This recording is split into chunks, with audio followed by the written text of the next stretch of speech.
Welcome to ITI Finance. Initiating your NACH mandate online is quick and easy. Let's walk you through the steps. Step 1. Visit our website www.itifinance.com. Scroll to the bottom of the page and click on NACH mandate.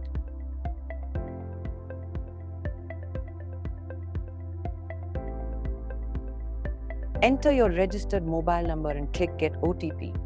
Verify the OTP sent to your mobile and click Login.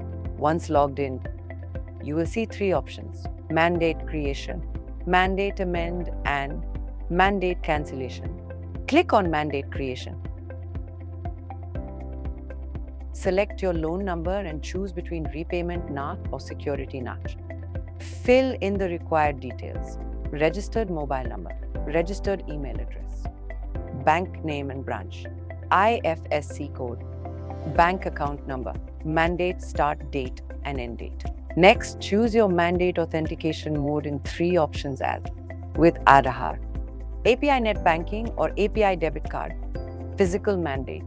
Fill in the respective details and click Submit to complete your mandate creation. Your request is now registered and a service request number will be generated. Please allow up to 10 working days for processing. And that's it. Your NACH mandate is now initiated with ITI Finance. For any assistance, feel free to contact your nearest ITI Finance branch. Thank you for choosing ITI Finance.